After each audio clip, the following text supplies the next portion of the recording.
The pitch is hit in the air to deep center. Sizemore going back, way back, on the track, at the wall. It's gone! Oh, Georgie juice one. The Garden. There goes the deep right. It is high. It is far. It is gone. It's a Gardy party. He plants one in the right field seats. Gardy goes yardy from Price. Swung on and hit in the air to deep left. That ball is high. It is far. It is gone. He's homered. Derek Jeter homers. What is going on, baseball fans? Welcome to the Pinstripe Plunge Report, your Wednesday night home for all things New York Yankees and the biggest stories around Major League Baseball. And we're not just rehashing box scores. We're breaking down the latest news, notes, and thoughts, theories, and opinions from 161st Street and River Ave to every corner of Major League Baseball. I'm Dave. And I'm Jeremy. And don't forget, we have our MLB mailbag section coming up later in the show. So make sure you drop your questions in the chat, whether it's for Bronx banter, trade speculation, power rankings, hot takes, or anything else. We want to hear it all. But before we dive in, if you're watching, excuse me, if you're watching on YouTube, hit the like and subscribe button. If you've found the link for our link tree, go check that out too. It's where we got all of our sponsor shopping links, social platforms, audio platforms, all the cool stuff. And get some gear and help support the show. Absolutely. So as we get into the first topic here, as we do, it is the leadoff spot.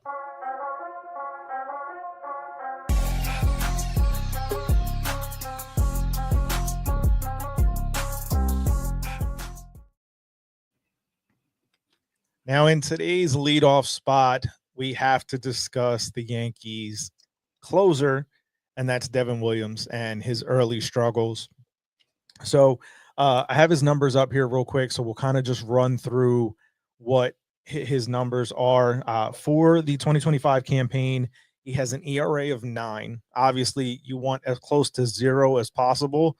So 9 runs on average is not a good ERA to have.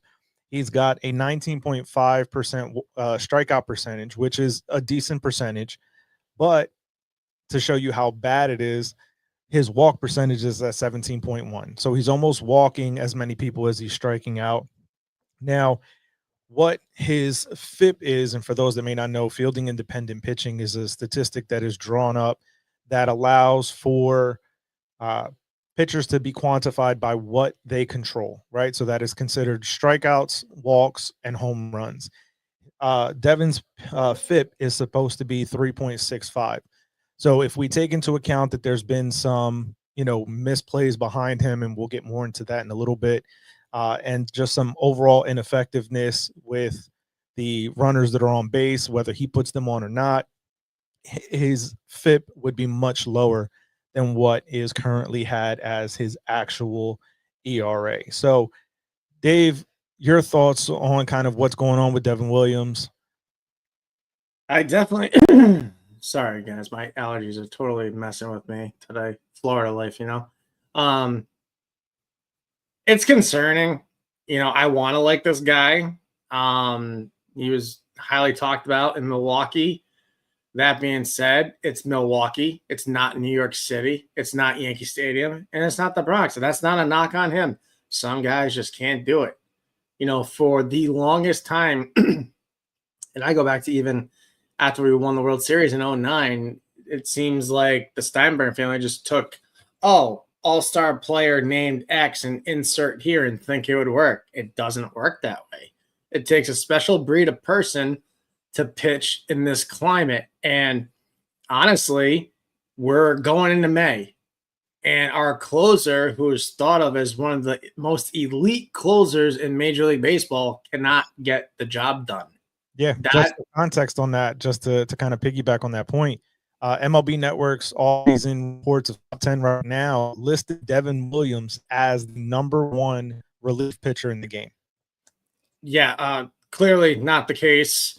Maybe in the NL Central, of course, but again, it's the NL Central, not a knock against teams like Pittsburgh, Cincinnati, Chicago, and we're not named the Milwaukee Brewers, but that division historically has been weak.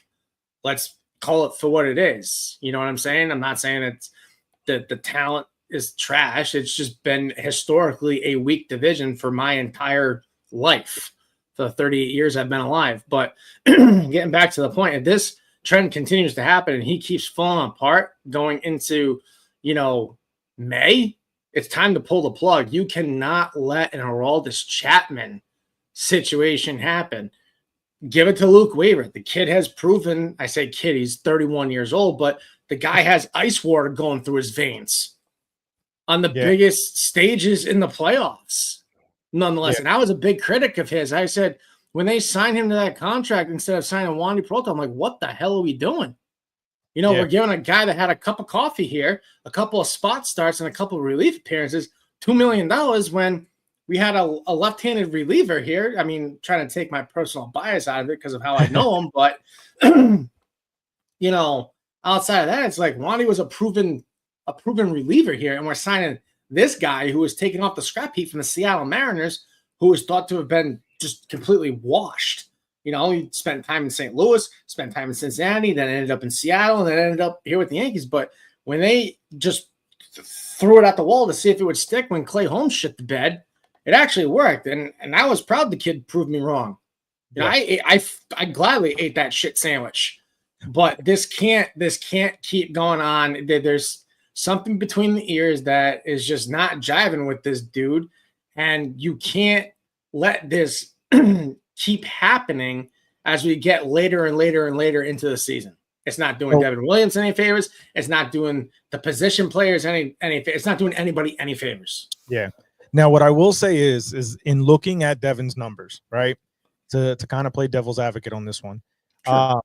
Right now, Devin Williams has a batting average on balls in play. So it sounds exactly what it sounds like. What is the average hitters are hitting when they put the ball in play against him? It is a career high right now, 423. Yeah, that means that he's typically last year was at 250, the year before 198. So this is a guy who is seeing uncharacteristic at bats against him as far as balls being put into play and not being converted into outs. The other part of it that it's also interesting to me is that typically, because of how good his stuff is, he has a much higher left on base percentage. So right now he's at 50%. So half the guys that get on, he leaves them on. The other half, he actually gets out of it. And he's typically much higher than that. The last seasons, he was at 93% and 85%. So right now, things aren't rolling his way. And then also his ground ball percentage is down now. So right now, compared to his statistical norms, he's at 38.5%, where the last 2 years he was at 43%, 48%, and the year before that, 51%. So he's not getting the contact that he usually gets, right? And we're going to get into it in a little bit as far as the defense of this team. But I also think that that's playing a factor into what is happening with Devin Williams. Now, we have a comment here and asking a question from a viewer, VREC 1121, who will be the Yankees closer after the deadline? So, Dave, I want to know your thoughts on who you think it'll be. I think it's going to be Luke Weaver. Yeah. I think they're going to solve the problem internally. I really don't see them trading for anybody unless they, something drastic happens. But they kept Luke Weaver for a reason, and I believe this is why. And if he ends up becoming the closer from, the deadline onwards until they don't want him here anymore, so be it. The guy was as automatic as it came until John Kinsey Noel took him deep. Yeah. The guy was pitching out of his mind like Mariano Rivera. Yeah, I mean that's a fair take. I think it's going to be Devin. I think that those numbers are going to come down to his more statistical norms.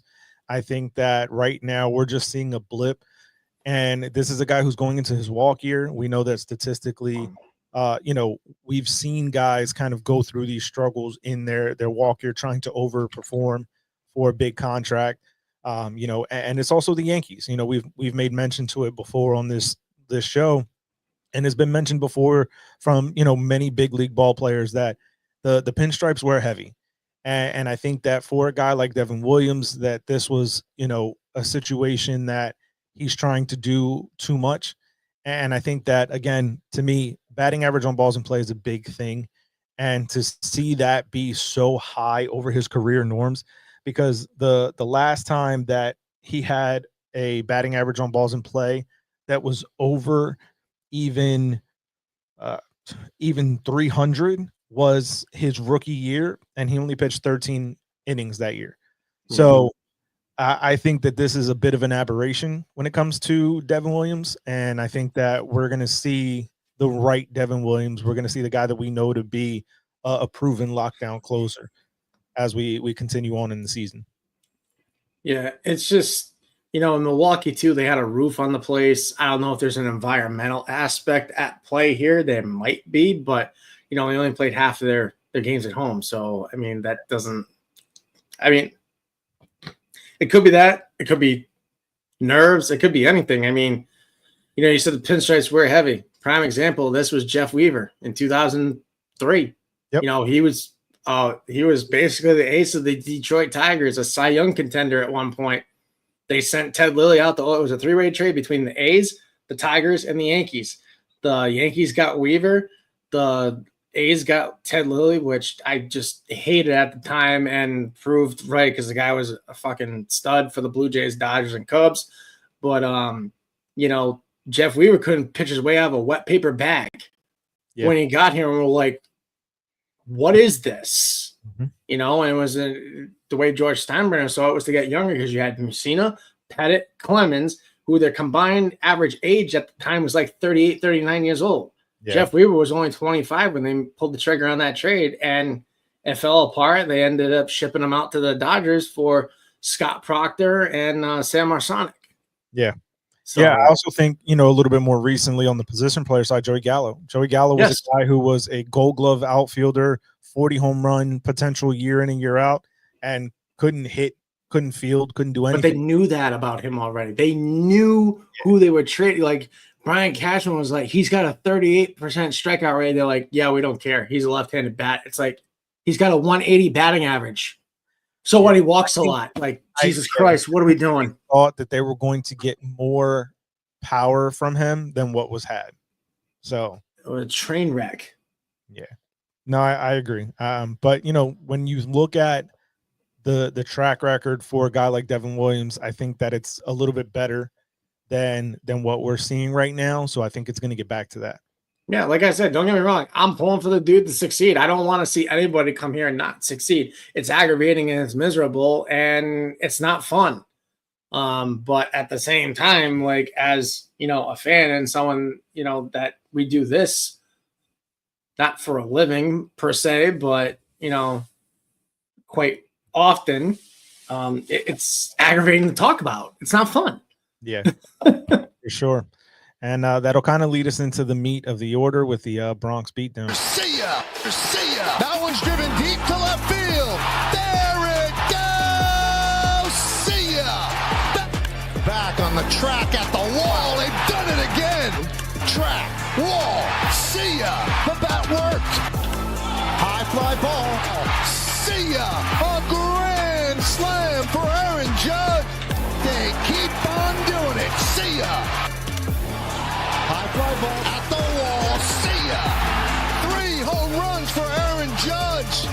See ya! The Yankees' 9th home run of the day. They did it again.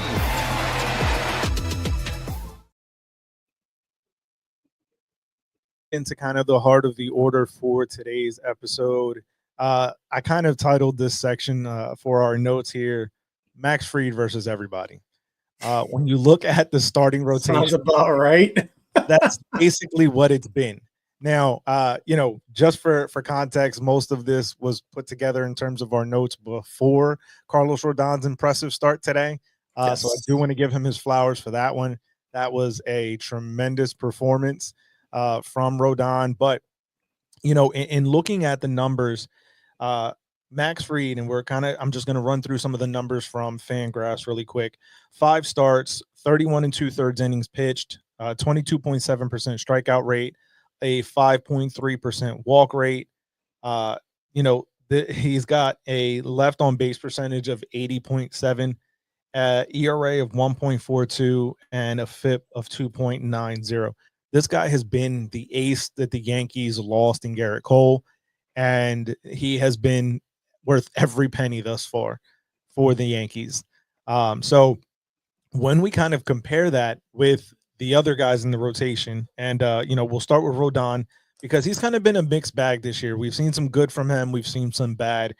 He's also had 5 starts, 29 innings pitched, a 31.9% strikeout rate, which is really good. But then the bad part of Rodon is a 13.8 walk rate. So 32% strikeout rate, 14% walk rate. It's not really the rate you want to have on those particular statistics. And then he's got an ERA of 4.34 and a FIP of 4.37. So he's pitching both in ERA and FIP basically to the same point right now.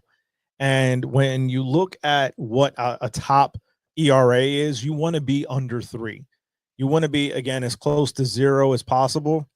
And when you compare, Fried's ERA of 1.42 and Rodon's ERA of 4.34, Rodon is giving up essentially 3 more runs per game than Max Fried is.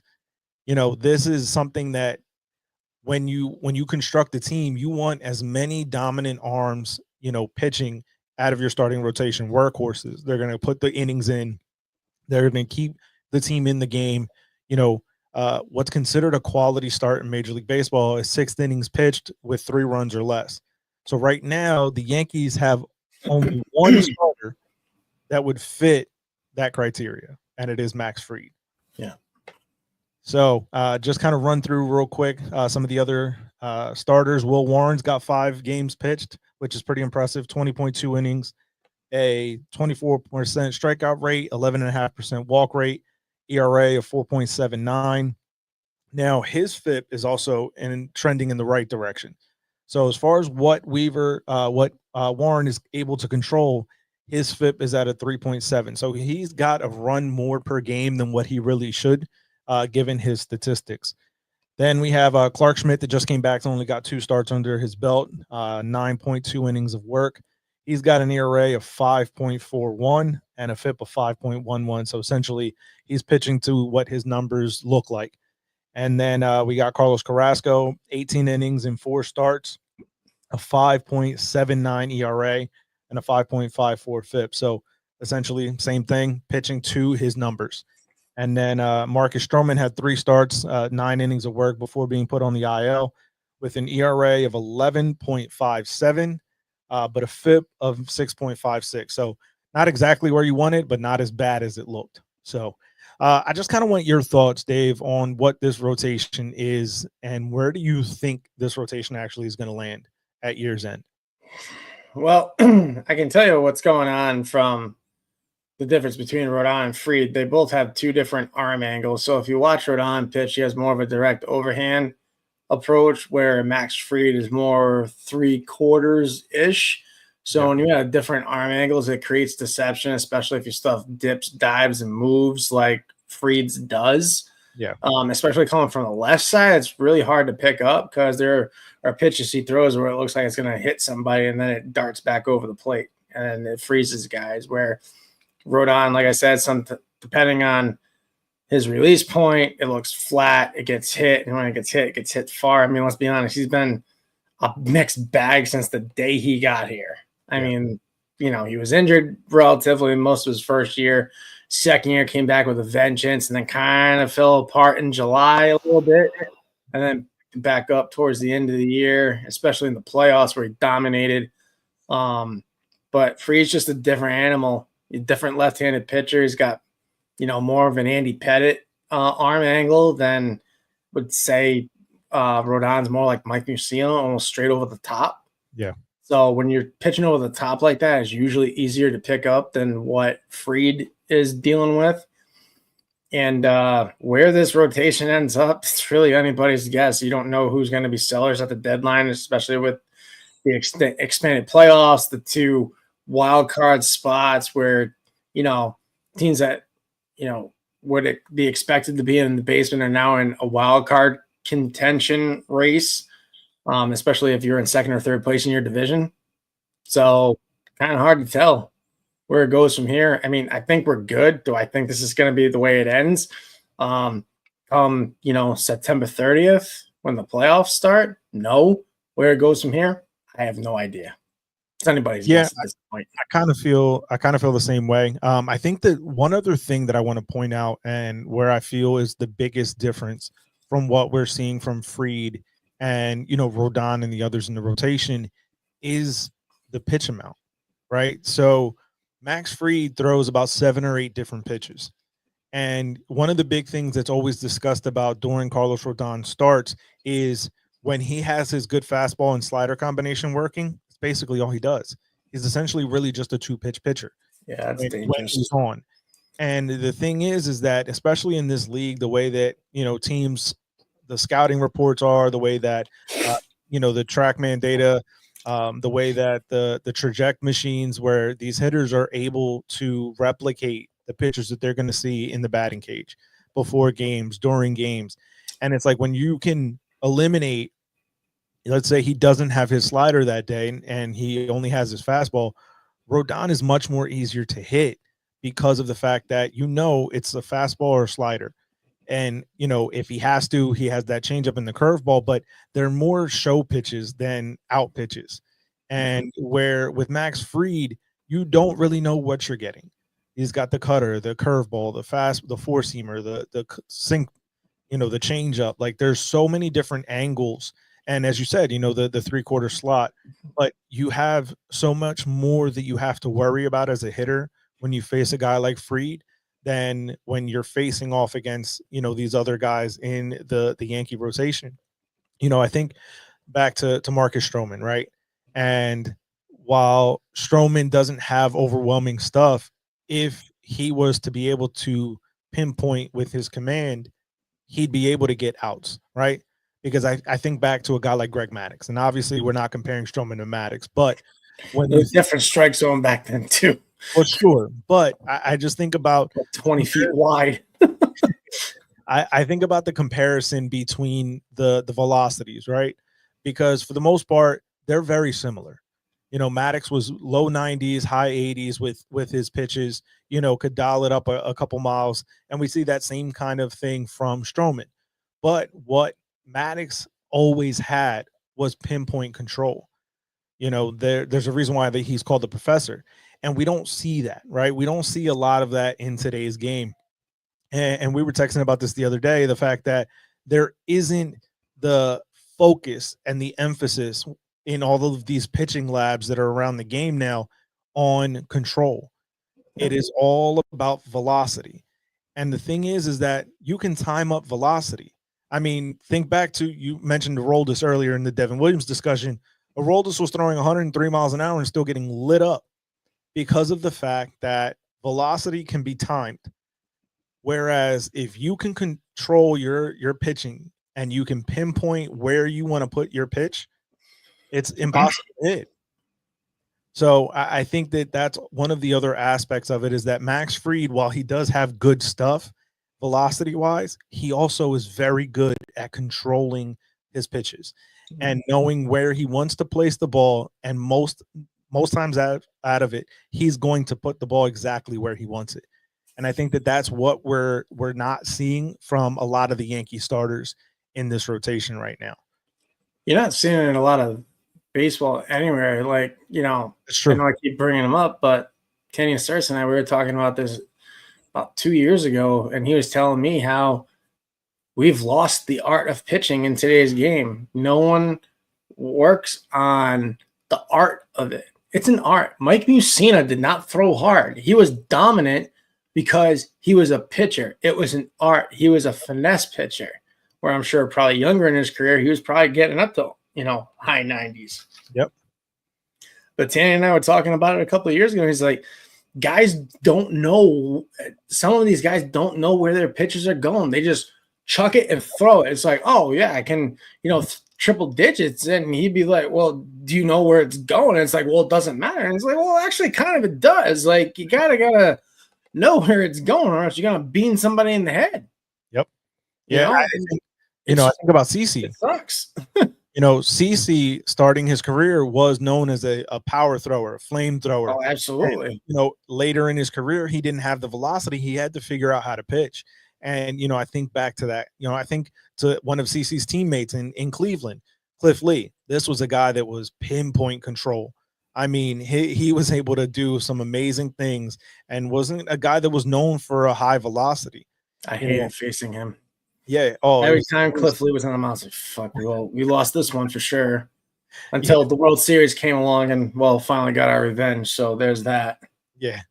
But, I think back to those guys that, you mentioned Musina being able to be a guy that, controlled the zone. And I think that when you look at those guys, that's what's missing from starting pitching today.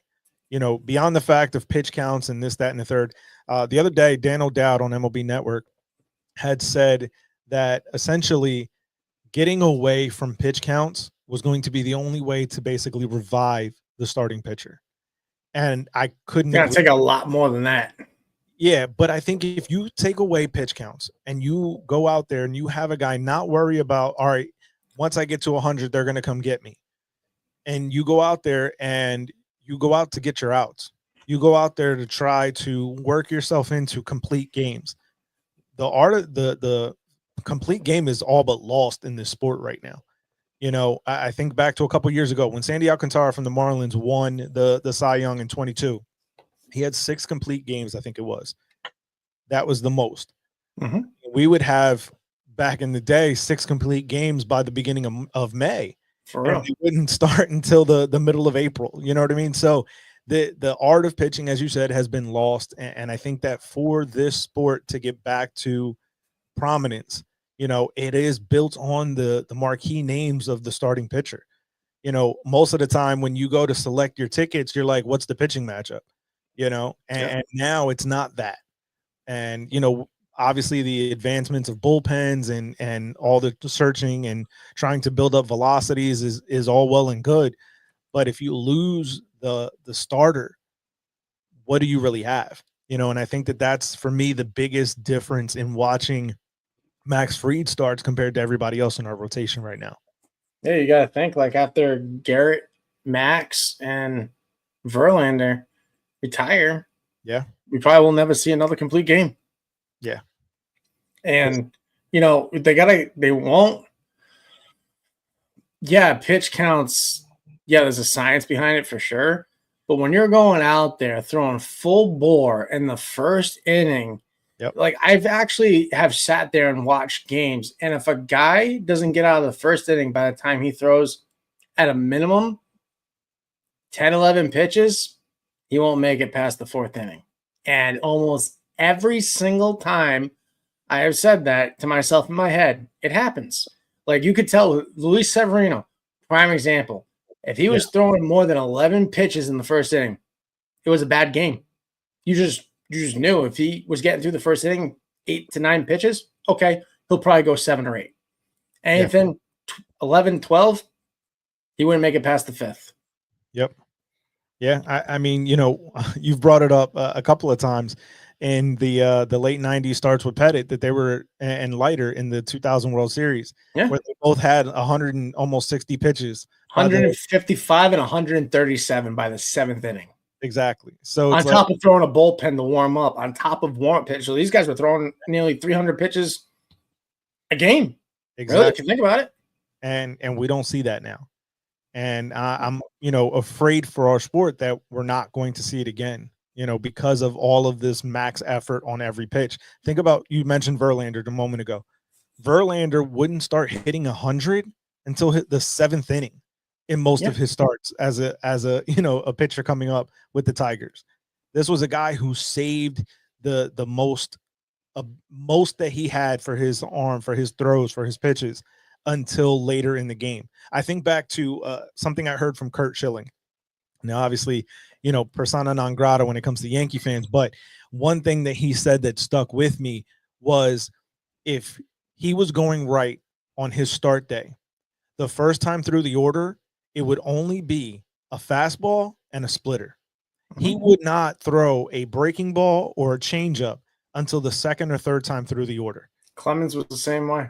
Exactly. So it's like when you can go out there and be a pitcher, that's when you're at your best. I mean, Max Fried was robbed of the no-hitter, obviously, before How they score that a hit? Like, yeah. I'm like, they made it sound like Goldschmidt caught that ball and threw it to second base. It's like that thing took a weird bounce, and you're scoring it a hit. Like that's almost as so as here's criminal as what Jim Joyce did to Galarraga for the perfect game. So here's Way what back I'll when. say, right? If the official scorer called it a hit in the moment, perfectly fine. Even if the next half inning you called it a hit, I would have been fine with it. The fact that it was 2-3 innings later, that's where I didn't have know a it was problem. that late. Yeah, I saw the replay. I didn't know how it was much time in I between. believe it happened in the 6th inning, and it wasn't until the 8th that the official scored. No, that's no bueno. Yeah. Now, right after there was a clean single, so perfectly fine. But if you did it, the official score 2 innings later, come on, that to me is egregious.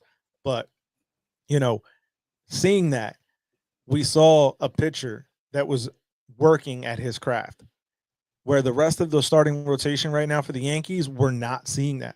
And I think that a start like Rodon had today, seven innings of work, 8 strikeouts. Limiting the damage, limiting the base runners. Pull up real quick to see what his official line was.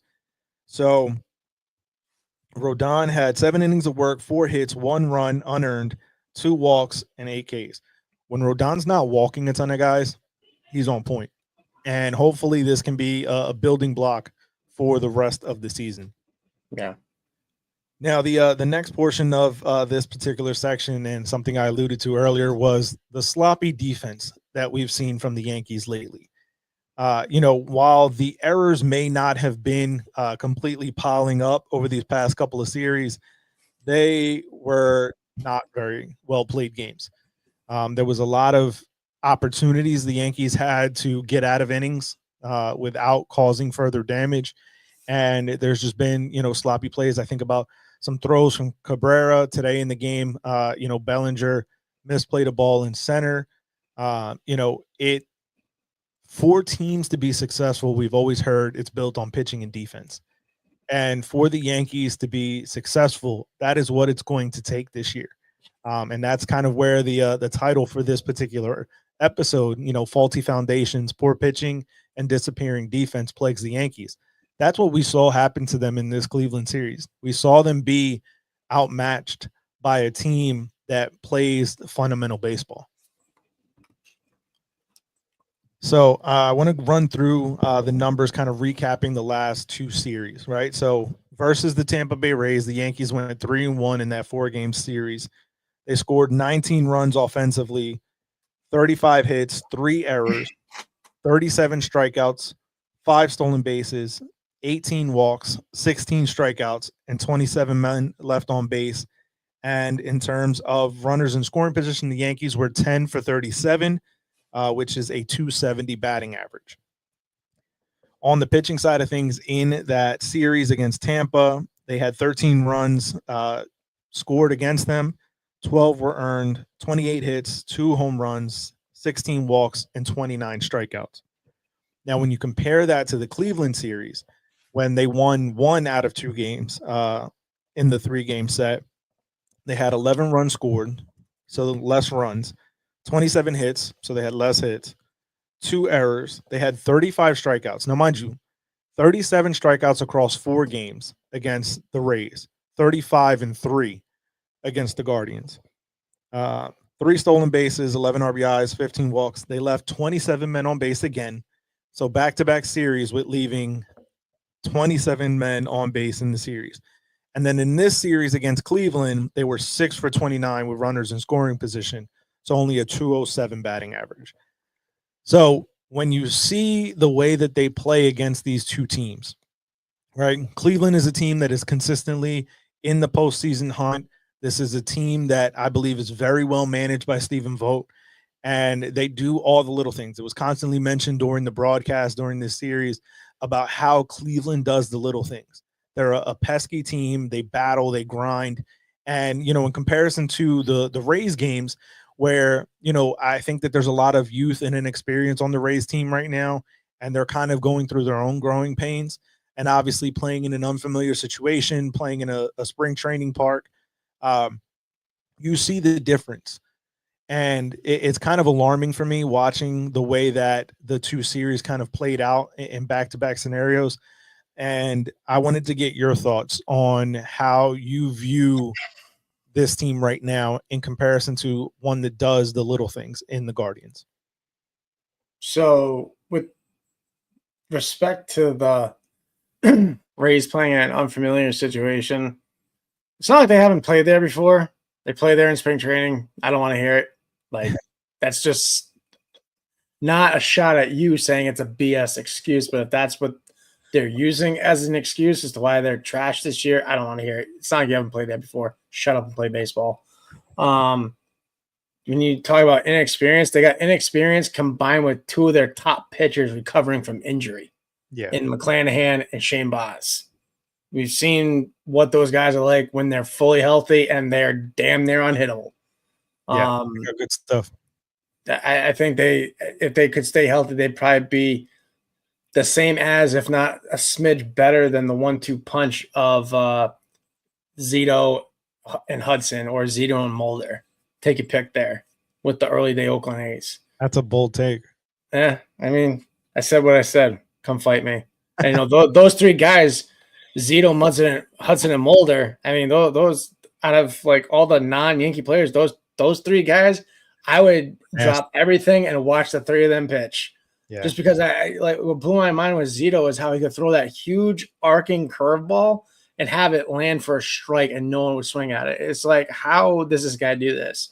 And then he goes to San Francisco and completely falls off the edge of the earth. But there's that. With respect to the Guardians, I got to ask Logan the next time I talk to him, like, hey, man, like, what's the deal? Like, do you guys just get amped up when we come to town and you just find a way to beat us, or what's the deal? So he's probably going to see this. I'll probably get a DM on Instagram later, but I don't care. It'll be a good conversation either way. He didn't pitch this series, which thank God I didn't have to watch that go down, because I'd be it'd be like that Jim Carrey and Ace Ventura Pet Detective 2 where he's got two spears in the leg. He's like, I'd have to choose between someone I know and the team I grew up rooting for, so that would have sucked. But yeah, that would be good for you. But the Guardians remind me so much of that 2001 Oakland A's club that would just find every way and any way to beat you, no matter what it was. And let's give credit where credit is due. Their pitching staff is filthy as hell. Yeah. Their starting rotation is solid. Their bullpen is one of the top in the game. I mean, Jesus, for God's sake, in the ALCS last year, it was like watching a heavyweight boxing match, because every person that Stephen Vogt took out of that bullpen threw straight gas and they were accurate with it. It was just a difference of Emmanuel Clase not being on his game and Aaron Judge making him his daddy. Yeah. I mean, I can't really explain it. Yeah, they do all the little things well because they have historically had to, even when Tito Francona was there, even when going back to when Eric Wedge was the manager there. Because at the time, they were competing against the Twins, who were a powerhouse, the Royals, who were coming off a World Series championship in 2015, and let's not forget the Detroit Tigers in their heyday in 2006 and 2011. Well, that whole stretch from 6 to 12, really, of their dominance of the AL Central. So they had to learn how to do the little things in order to compete for a wild card and win ball games in a tight division at the times that they had a tight division. So that's why I think they're that good. And like I said, they remind me of the early 2000s Oakland A's where, Billy Beane had to figure out, okay, I lost Isringhausen, I lost Damon, I lost Giambi. How the hell do I make up for this? And that's what they remind me of. And they're a solid ball club. They very much are. Yeah. They scare me. I hate playing them because of that reason. Like, I can't stand watching them play the Guardians. Like, I just can't. Yeah, it was a tough series for sure. Mm-hmm. Yeah. Now, one of the other things, and I saw this kind of posted online, and I wanted to bring this up here. As of April 22nd, right? So yesterday, not including today's games, the Yankees offense over the last 16 games ranks 24th in runs scored per game, 19th in batting average, 20th in slugging percentage, 19th in on base percentage, 28th in strikeout percentage, and third in runners in scoring position, or 23rd in runners in scoring position. And that's out of 30 teams. So, yeah, you don't want to have those numbers. They got a winning record, which is crazy. crazy. Yeah. So the Yankees right now are at 15-10, so a 600 winning percentage.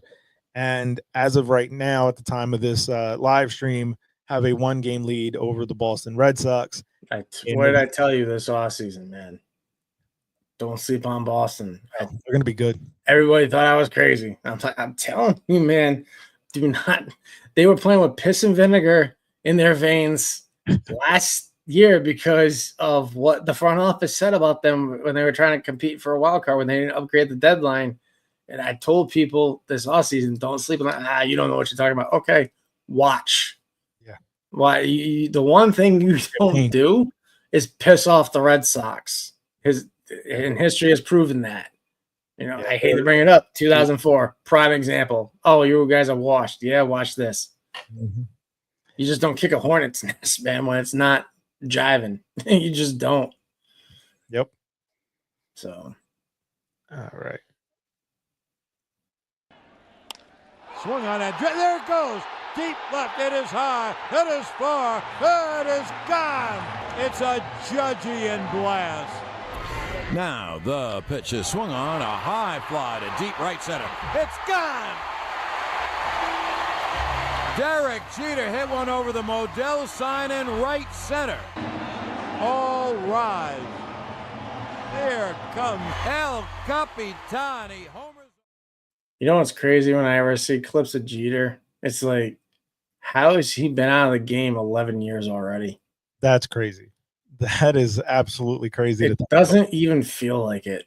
Like I have a picture. Marie bought me a framed photo of his last All-Star game at Target Field in 2014. I looked at it last night and I was like, how was that 11 years ago? That's insane. That is absolutely crazy to think about. Yeah. You know what? It never really dawned on me until you said that right now, that it's been that long. Yeah. Now, as we run through on this captain's corner, we like to give a little highlight spot to the captain, Aaron Judge, and kind of what he's doing right now. And I kind of went through and was looking at some numbers on Judge, right? So right now, this season, he has an absolutely insane line. For his slash line, his batting average is .411, an on-base percentage of .509, and a slugging percentage of .722. This is otherworldly performance, right? And it got me to think about what Judge has been doing over the past few seasons. And, you know, we always hear about the 162 game average, this, that, and the third. So I wanted to see in Judge's last 162 games. Now, this is as of yesterday, so it does not include today's game. So it's a span from April 20th of 2024 through April 22nd of 2025. In 162 games, Aaron Judge would have had 62 home runs, 158 RBIs, a slash line of 353, 481, 746. These numbers, when you look in terms of historical context, are only matched or surpassed by Babe Ruth. And we know that was in a completely different context in terms of pitching caliber and quality. And what we're seeing now from Aaron Judge is one of the most historical things in the history of this sport.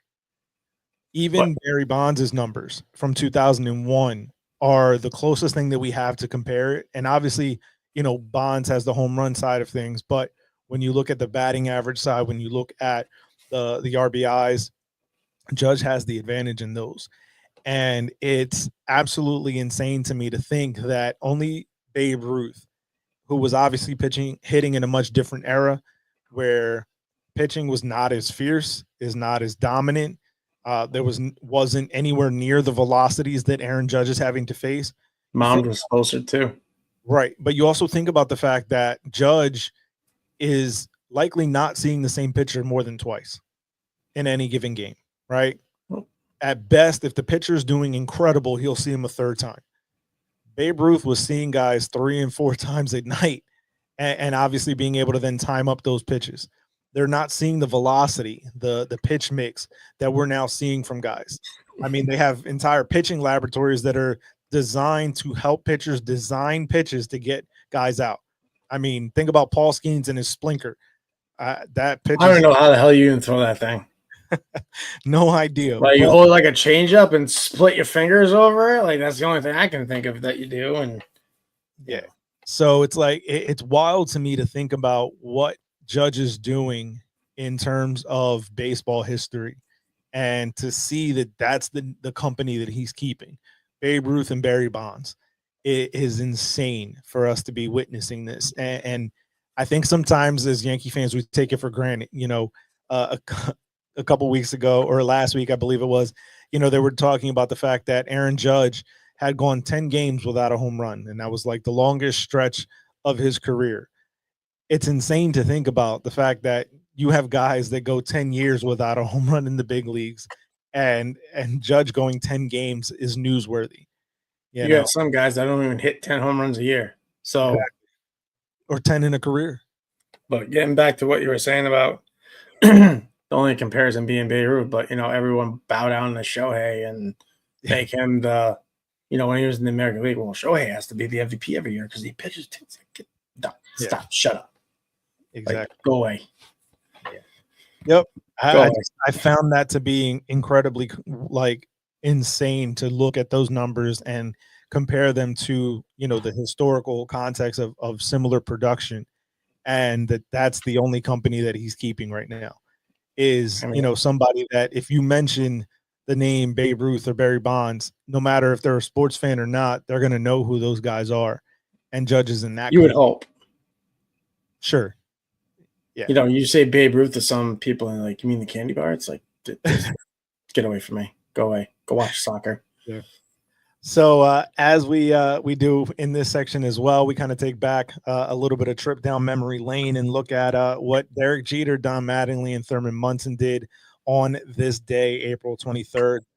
Back in 2001, Derek Jeter, hitting leadoff for the Yankees, went 4 for 5 with 2 runs scored, an RBI, and a strikeout in a Yankee win 7-4 over the Texas Rangers.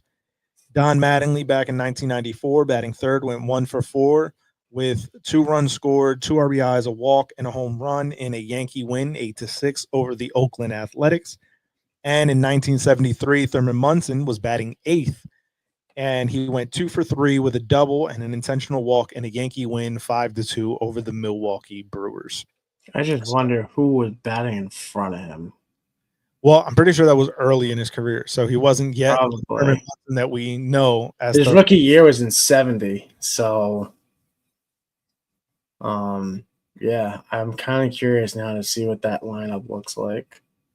So let me see. Pull it up real quick. But so let me grab this lineup and see who was in that lineup for Mattingly, for Munson that day. So on April 23rd,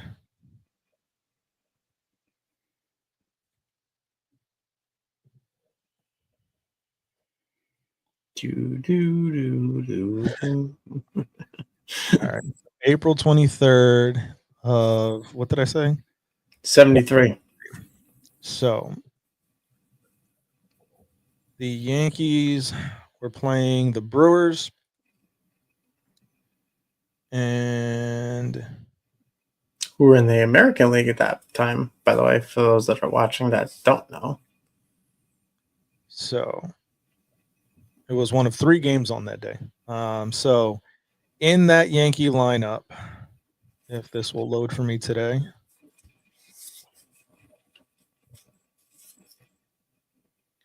All right. So in the Yankee lineup was Horace Clarke batting second, Roy White batting. Horace Clarke at second base, leading off. Roy White was hitting second in left field. Matty Alou was playing right field and batting third. Bobby Mercer was in center field, hitting cleanup.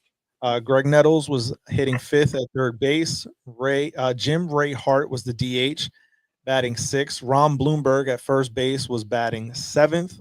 Thurman Munson at catcher was batting eighth, and Gene Stick Michaels was at shortstop batting ninth.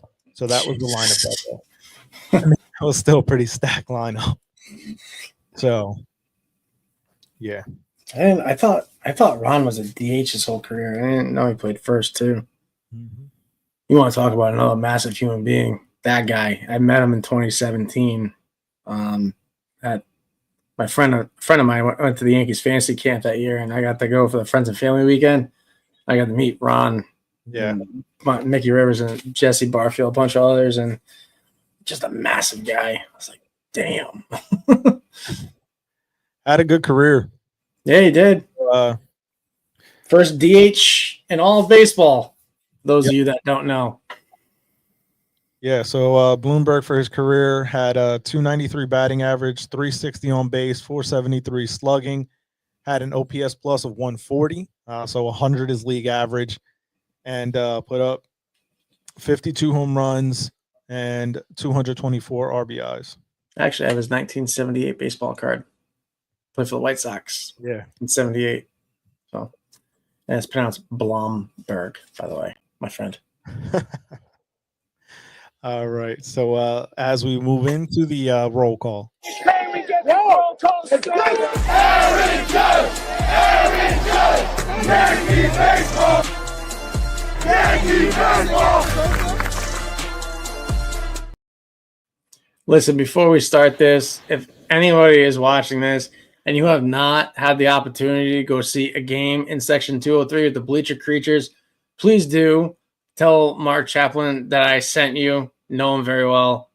Great guy. He was actually now leading the roll call at the beginning of the video. So Mark, Mark's a good dude. But it is an ultimate experience. Tickets are very cheap. I think when I took my dad in 2018, he paid $25. So add inflation to that, probably paying about $35-$40 now. But if you have not seen a game in Section 203 with the Creatures, you are missing out. So take advantage. Fun time. Good seats too. Not really bad seats. Yeah. So in this section, we kind of take a look at the injuries, roster moves, and players trends. So DJ LeMahieu is now back rehabbing. Had his first game yesterday. Back. Well, so if playing against teenagers, sure, but nevertheless, it's about what he's actually doing on the field. This is gonna be like if Tyson fought an infant. But good news is he's not going for 0 for 5. So definitely did bravo. Not. So, 3 for 3 with a home run, a double, 2 RBIs, and played 5 innings at second base. So he's set to play again tomorrow. So we'll see how that like the way this is trending. Yeah. God, I got an awful. Please tell me we are not putting DJ at second and moving Jazz back to third. No, I doubt it. No. Oh, you remember? So when DJ was originally what the hell? He was brought in to play second, third, and first. So I think that's realistically what it is. He was brought here as a bench player at first. Right. Let's be quite honest. Exactly, to play and relieve those guys at those 3 spots. So I think, and this is just my thought process. Obviously, we have no insight in terms of what the Yankees front office is thinking. But to me, if you're trying to test out DJ's foot, the most demanding position to do that is second base. True. So start there, see how he feels, because he's not moving around as much at third or first as he will at second. So that to me is the thought process. You run him out there at second base. He got 5 innings under his belt. You see how he feels today and tomorrow into the game, and then we'll see where he plays then. So to me, where was he playing? Single A? Double A. Double A. With Somerset. Yeah. Okay. So and I think he's supposed to play there again tomorrow. So We'll kind of see how that shakes out. But to me, that's the reason why we saw him at second in that game, or heard about him at second in that game, as compared to third or first. I think that's the most demanding and grueling one when it comes to having to use your legs. So if he rebounds and bounces back from that, I think that we're in a good spot. I think you're going to see him maybe one more game of Somerset, maybe 2 or 3 in Scranton, and then he's going to get on the broadcast back. Today, they said that they are planning to run him for the full 20-day minor league assignment. Wow. So, yeah. So they did mention that today on the broadcast that it makes sense. It's like spring training for him anyway. So, I mean, yeah, it makes sense. That's the thought process, that he needs a full spring training. So they're going to run him for that full 20 days in the minors. Marcus Stroman was said to be playing catch on April 18th. Who cares? Next. I really don't care if I ever see him take a mound in a pinstripe uniform ever again. Yeah, I know. But so the last that I heard was that there was still some soreness. So we'll have to wait and see if there's anything more to that. Johnny Lasagna, Jonathan Loizaga, threw a bullpen on April 21st. So that was 2 days ago. He was scheduled to throw another one today. I didn't hear any update about that as of right now. And then this is kind of the big one as far as the injury that I'm most interested to hear your take on. So Giancarlo Stanton has been traveling with the team and was taking batting practice on the field the other day. Very easy swings. He says that there's still pain in his elbows, but it is now at a, quote, manageable level. What do you think we're actually going to get from Giancarlo? I don't know. I just kind of, I don't know. My feed went stupid for a second. So Giancarlo Stanton is said to be at a manageable level in terms of his elbow pain. So that it's not going away, that it's going to be something that he's just going to have to endure. And despite the fact that we saw him taking some very easy swings in BP on the field in the Cleveland series, what do you think we're actually going to get from Stanton? I don't know. I have a feeling if he tries to push through it, he's going to cause more damage and pain, and it might be something that ends his career. So, yeah, that's my concern. I don't like it. I don't like to see guys inflict pain on themselves to prove something, because you ruin your elbows to play baseball. Like, yeah, your career is over, but now you got to go through the rest of your life. And he's in his late 30s with jacked up elbows. You know, this is kind of like what some injuries some guys sustain in the military, you know, from doing certain things, and we never bounce back from it. So it's unfortunate. It's sad. And, you know, if he's still going to be playing in pain, like, what are you going to get out of him? Yeah. Again, like I said in episode 1, you're creating a liability. Yeah. That that to me is the biggest need. We got enough of that. Yeah, that to me is the biggest concern. I mean, you know, when you say that it's going to be something that he's going to have to manage for the rest of his playing time, I mean, what's the benefit to bringing him back if he's not going to be full strength? And that's the biggest thing, is that right now the Yankees line up against left-handed pitching, where he's so valuable to this team, is still going to be weakened if he's not at a full 100%.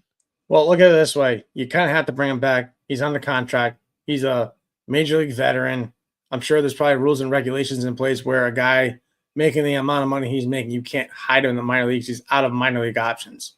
Well, I don't think it's so much hiding. I think it's more so if him playing is going to be a hindrance to himself, if it's some sort of responsibility by the team to be able to kind of protect him from him. Yeah. I don't know. It's not a good situation. I just want to know, like, it never came out how he even sustained the injury. Yeah. That's what's bugging me the most. Like, the Yankees organization is playing this so close to the chest. Is like, what the hell was he doing to cause this? Like, did he get pissed off that they lost the World Series and just go ham and start elbowing shit? Like, what? Like, just dropping the people's elbow on dudes, like in a Fight Club type situation? Like, what the hell are we doing? So I mean, I get why they're not saying if it was Fight Club, because first of all, about Fight Club, you don't talk about Fight Club, so there's that. But I just find it very strange how this injury just manifested itself out of nowhere, where the dude's got 2 fucked up elbows. Like, how? And they say, oh, it's tennis elbow. Really? Tennis elbow that you need PRP injections? Yeah. So one of the things that was being rumored and thrown out there was that this was caused by using the torpedo bat last postseason. Bullshit. Okay, if that was the case, Anthony Rizzo, Jesus Christ. Anthony Volpe, there we go. Both Italian. I know that's why my brain went there. If that was the case, Volpe and Chisholm would be like on the IL too, and they're not. So yeah, I find this very hard to believe. Now with that violent swing of his, yeah, okay, maybe, yeah, but I think that's a stretch. Yeah, so that was what was mentioned early on in the season before everybody and their mom started using the torpedo bats. So and then it turned into like, oh, maybe he has cancer. It's a personal issue that he had to go back to New York for. It's like, dude, come on, what are we doing here? Yeah, everybody went real dark on that one. There was something beyond dark. That's where it was, bro. Yeah. So one of the other things that we do in this section is our 3 up, 3 down series. So we look at 3 players that played well this past week for the Yankees, 3 that didn't, and 1 to be on the lookout for. So starting with the first up, obviously Max Fried. He had an ERA of 0 in 7 2/3 innings of work with 2 strikeouts, 2 walks against a slash line of 0.83, 1.85, 0.83. I mean, this is exactly what you look for as an ace. We talked about him earlier, so I'm not going to rehash too much of it, but this is what you're looking for from an ace. The first down this week is Jazz Chisholm Jr. He's got a batting average of 100, an on base of 240, and a slugging of 250 over the last week. He's got just 2 hits. Now, one of them was a home run. He does have 4 RBIs to his name, 2 runs scored, a stolen base. He's got 4 walks, but he also has 6 strikeouts. So we got to see more out of our second baseman. The torpedo bats. The second up this week is a guy who was missing in action from the paternity list during this Guardian series. We definitely could have used them, but Trent Grisham had a slash line of 364, 417, 909, which is insane to see a slugging percentage of 909 right now from anybody other than Judge. 2 home runs, 3 RBIs, 2 runs scored, a walk, and 3 strikeouts. I don't know what's going on with this guy. He legit is playing out of his friggin' mind for a part-timer that's getting paid $5 million. This is something you see out of a starting outfielder on any other of the 29 teams in Major League Baseball. 100%. The fact that he's doing this and he's getting more regular playing time because we can't seem to figure out who the hell our center fielder is right now for whatever reason. You go through a month of spring training and the offseason, you still got to figure out who your center fielder is. Cool. Yep. But this is a great problem to have. I go back to last year where, there was a game where everyone's screaming, we want Soto. And this dude comes off the bench and plants basically what turned into a game-winning grand slam into the right field seat. That's like, yeah, you want Soto, huh? Yeah. $5 million fourth outfielder just saved our asses. Like, I love it. I hope he stays as long as the Yankees want him. Of course, what Spencer Jones does going forward is really gonna dictate whether Trent stays or not. But I mean, hell, if he keeps playing like this another year or two and Jones is ready to come up, trade him, get some value out of it because it's there. He's proven that it's there. So, and then kind of piggybacking on that, the second down is the other guy playing center for the Yankees right now, and it's Cody Bellinger. A 143, 182, 286 slash line, grounded into 2 double plays, has 3 strikeouts, 1 walk, home run, 3 RBIs, a stolen base, and 3 hits over the past week for the New York Yankees. The third up is Paul Goldschmidt, one of the 4 guys that are actually hitting well in the Yankee order. 435, 500, 435 slash line, 10 hits, 4 runs scored, an RBI, 3 walks, 6 strikeouts, which is a little high. We'd like to bring that down by next week, and a stolen base to boot. You go try and do it. You stand in the box and watch take a 100-mile-an-hour fastball, bro. Listen, tell me how easy it is. We both have our skill sets. His is to hit baseballs. Mine is to talk about him hitting baseballs. And the third He's down still got is a 400 batting average. I mean, he's not doing terrible. Yeah, no, not at all. Not at all. So third down is Clark Schmidt, a ERA of 11.25, 7 runs given up, 7 hits given up, 5 runs given up, 2 home runs, 3 walks. He does have 7 strikeouts. The slash line against him is that of an absolute Judgian kind of hitter, 368, 455, 789. Obviously, we don't want to see our pitchers make everybody look like Aaron Judge against us. And the guy to be on the lookout for is Oswaldo Cabrera, who has a slash line of 286, 375, and 476 with 6 hits, a double, a home run, 5 runs scored, an RBI, 3 walks, and 7 strikeouts. But he's not that good. I'm not talking. He's not that good. Part-time third baseman. We need a third baseman. Really? Listen, Do we? Cabrera's been doing a very good job this year. Obviously a couple of errors that we'd like to see him clean up on those throws, but nevertheless, this is a guy who has impressed me. I've known he's been a good player. I think that with more time, this is a guy who has been showing he's better than what people expected of him. And that's what happens when you get more consistent playing time. You've mentioned it quite a bit that the more you give guys an opportunity to play, the better they get. We've seen it with Jason Dominguez as well. The more time he's gotten in left field, the better he's played. So this is a guy I want to see them give more opportunities to. And that kind of leads me into the next little segment here. And there was an article in the Sporting News that brought up a trade idea. And you're going to hate it. God. You're going to hate it. The idea is that the Yankees are in need of starting pitching. Mm-hmm. And they have not really been playing Oswald Peraza. So the idea is to send Oswald Peraza to the San Francisco Giants for Mason Black. Who? So Mason Black right now is currently in the minor leagues for the Giants, right?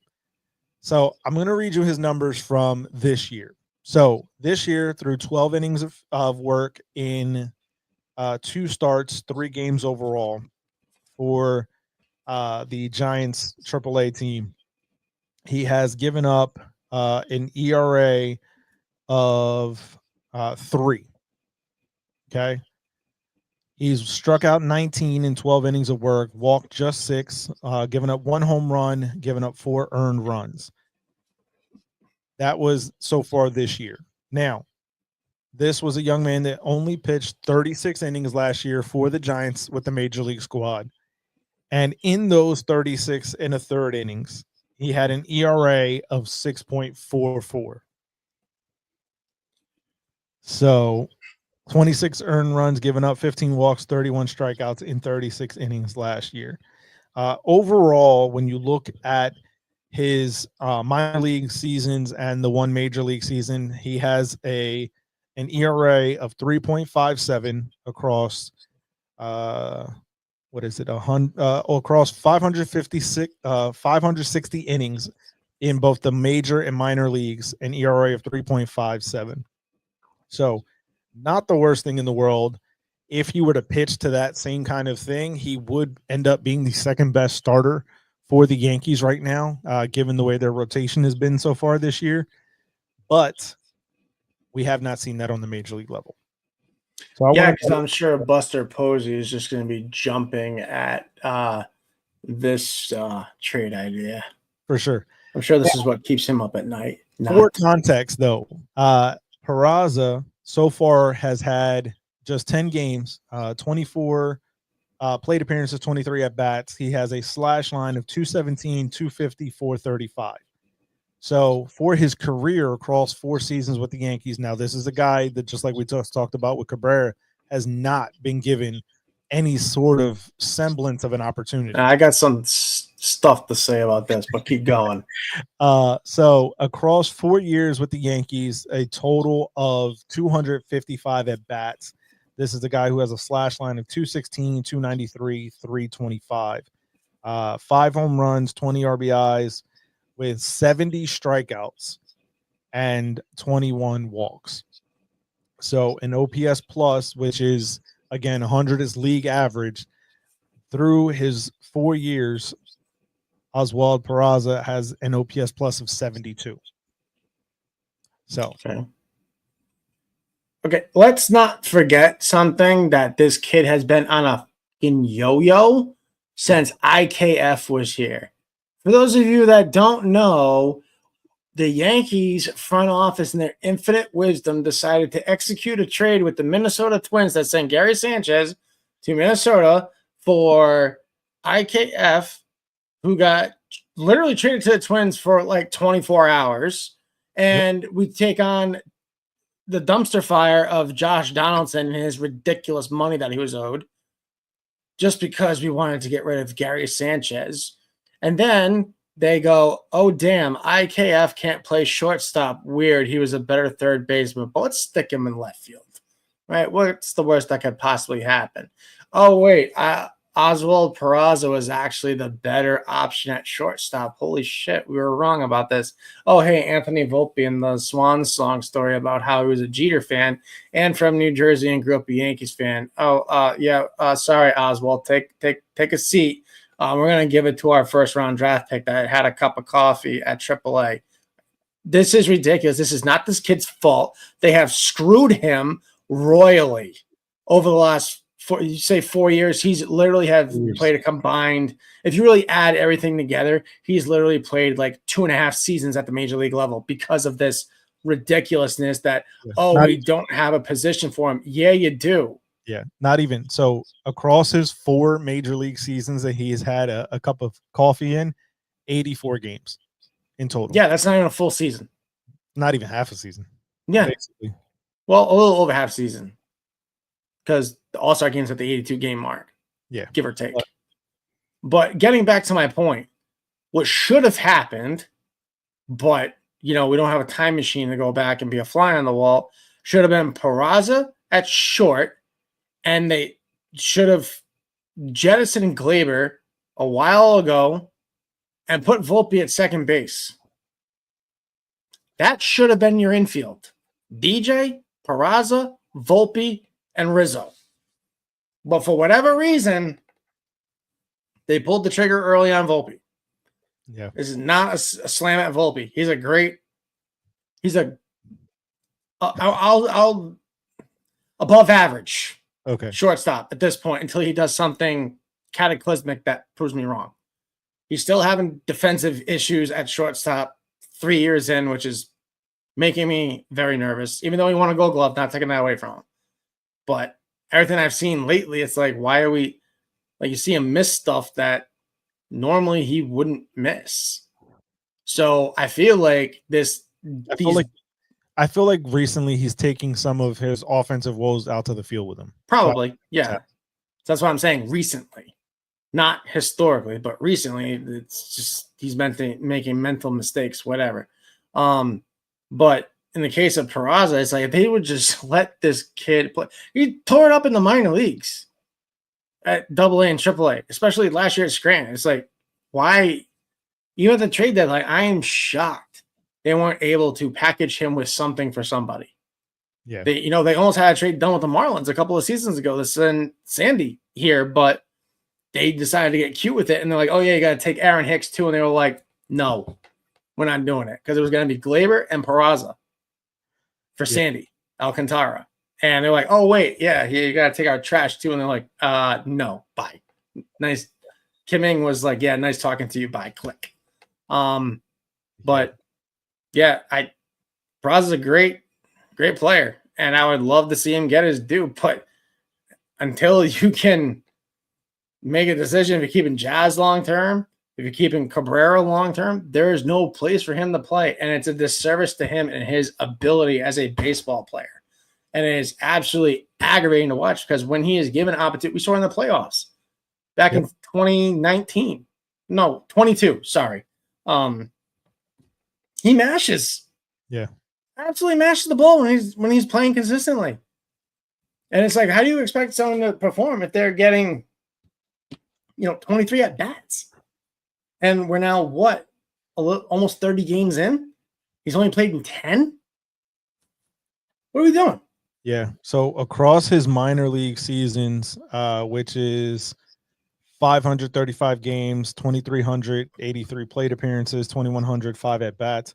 He's got 72 home runs, 272 RBIs, and a slash line of 268, 347, 421. So a much better player, which is about league average at the major league level. Yeah, when given the opportunity to play every day. Yep. Yeah, he's a starting shortstop or third baseman on any other team in baseball right now. When I saw this article with this trade option in there, I was like, oh, I have to bring this up. I'm just sick and tired of them like, oh, just trade him. He's garbage. He's not garbage. Yeah. They just, for whatever reason, just overstepped him. For whatever reason. Skip right over him. And, you got to give him credit for not having a bad attitude, because if I was him, man, I'd be telling my agent, get me the hell out of here. Yep.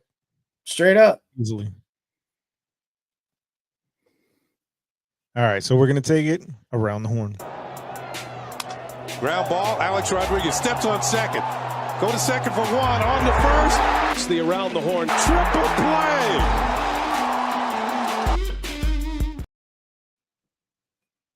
All right, so this is a kind of a tough one to kind of go over, but Luis Arraez, one of the players from the San Diego Padres, had one of the more gruesome collisions I've seen in quite a while. And if you haven't seen it, we're going to play the video here. So just a warning, it is a little bit tough to watch. And then we'll kind of give our comments and thoughts on it.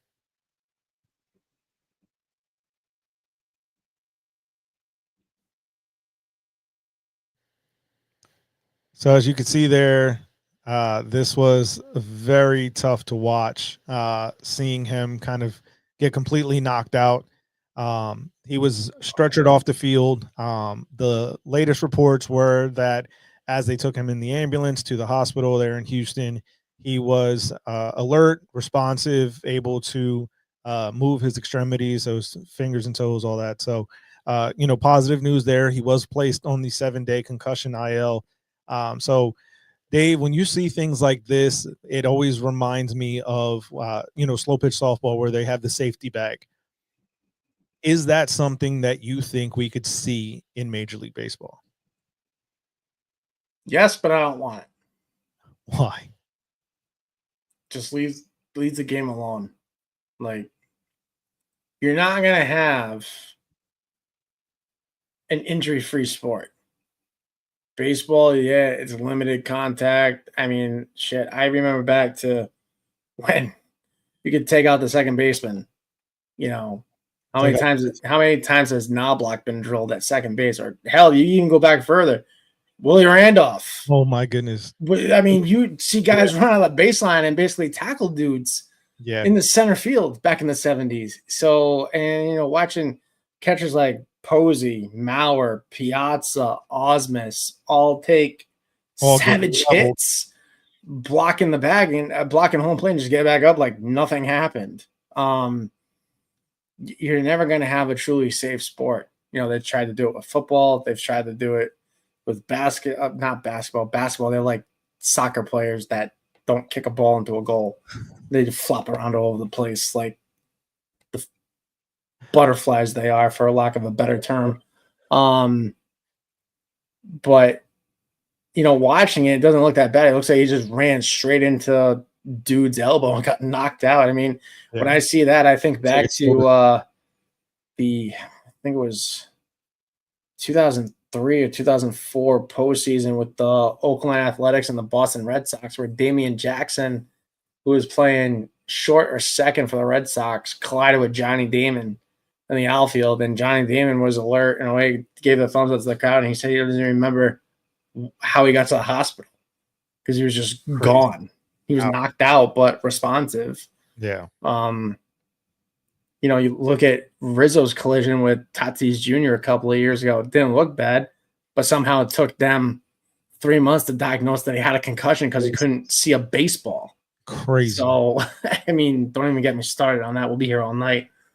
But like I said, you're never going to have a truly safe sport, and I don't want to see a sport that I've grown up my entire life watching a certain way. I mean, you're already doing it with the pitch clock, the ghost runner, and all the other stupid stuff that Manfred's put in place. And I don't want to see a safety bag become one of those things. Yeah. Yeah, I mean, when you see collisions like this, that's when things like that get brought up. It would be very tough to kind of see the sport kind of go into that slow pitch softball mentality with the safety bag. But, you know, obviously if we see more of this, I think something like that would become more of a reality than the few and far between instances, thankfully. But it's so infrequent that it happens at first base. Like, you go back and watch that again. The first base, I forget who they playing. Washington, I think it was. Was that the Nationals they were playing? The Astros? Astros. So when you look at it, it almost looks like the first baseman was standing right on top of the bag. I could see them change. Oh, yeah. So what happened was it was like a check swing. Christian Walker, the first baseman, ran in to field the ball. Mauricio Dubon came over, the second baseman, and that was who caught the baseball and ran into a rise. So it was more so a guy kind of being out of position for that play that led to it. So, well, and that's how it happens. So, yeah. Now, the other thing that I wanted to discuss for you before we kind of close everything out is that MLB.com put up their power rankings for the season.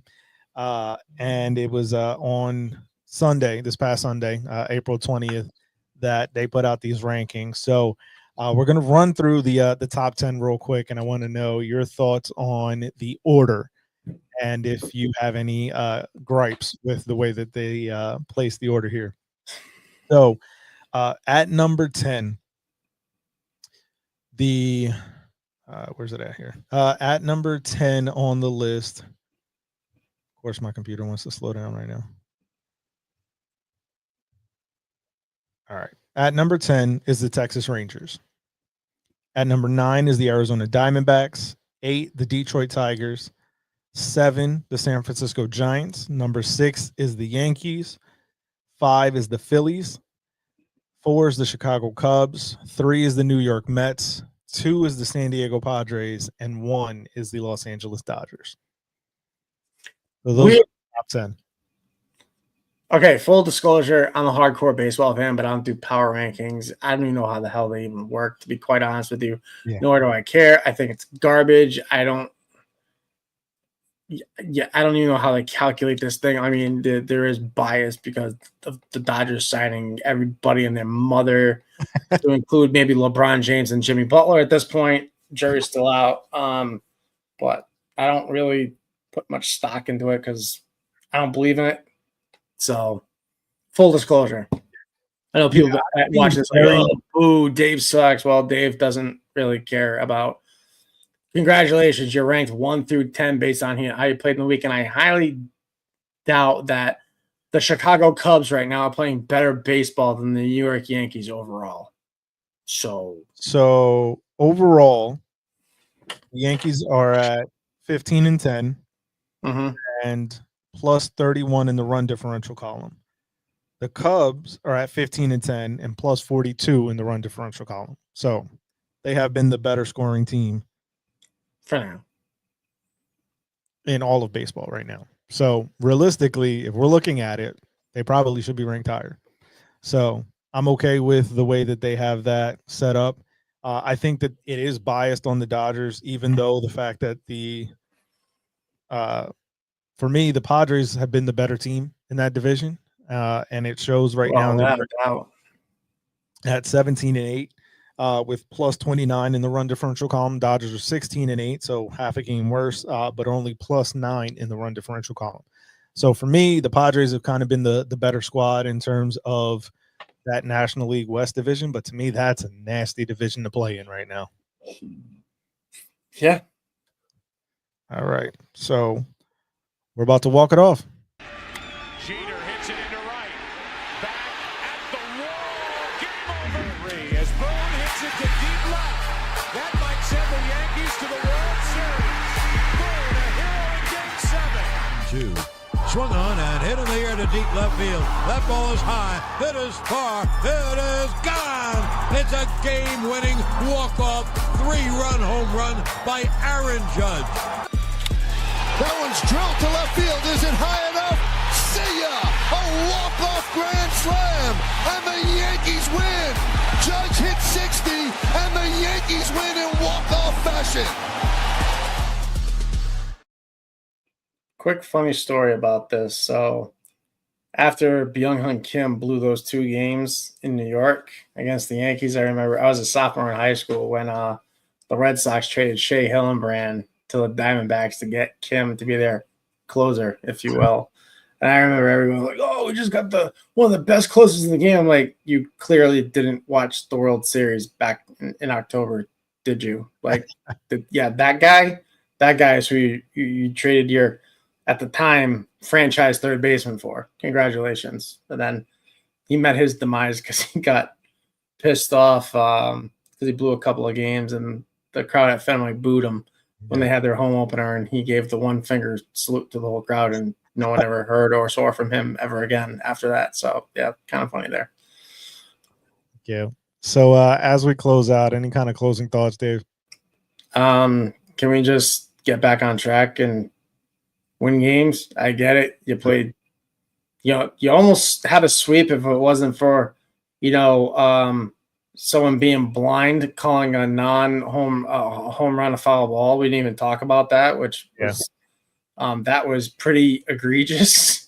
You clearly see the ball go around the pole and into the tree line. I mean, Stevie Wonder probably could have seen it. But yeah, so much for that. I mean, you still took 3 out of 4 against the Rays. You took care of business there. Played a tough team in the Guardians.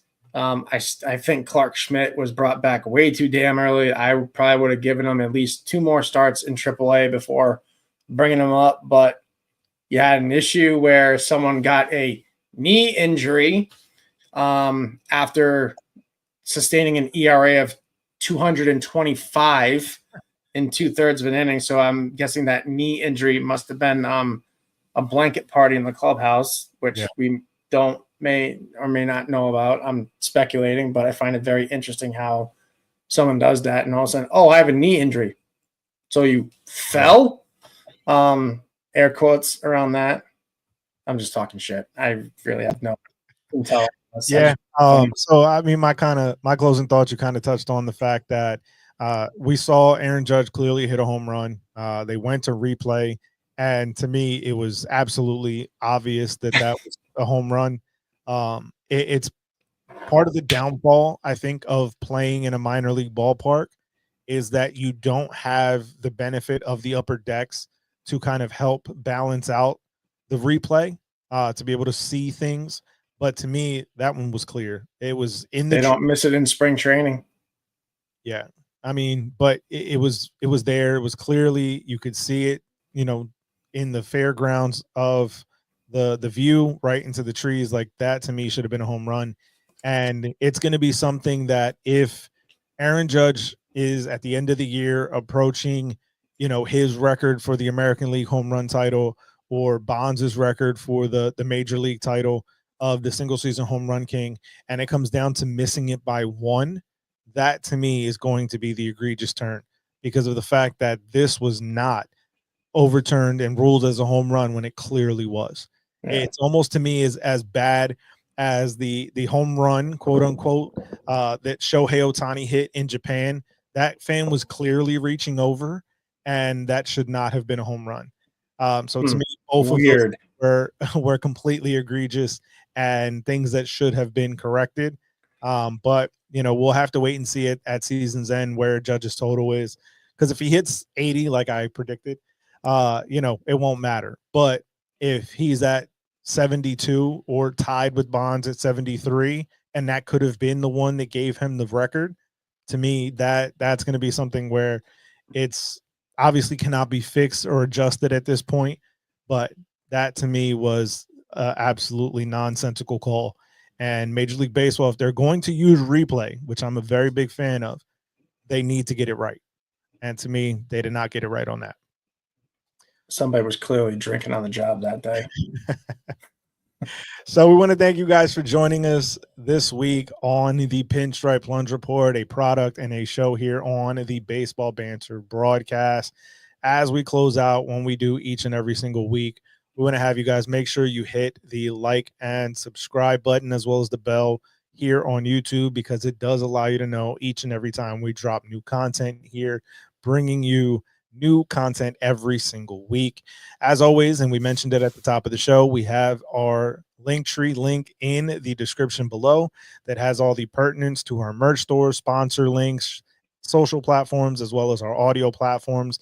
We have our partnership with Top Sports Trading Card Company, and we have a new partnership with Just Bats. So if you're trying to level up your bat game this year for your season, make sure you check out justbats.com.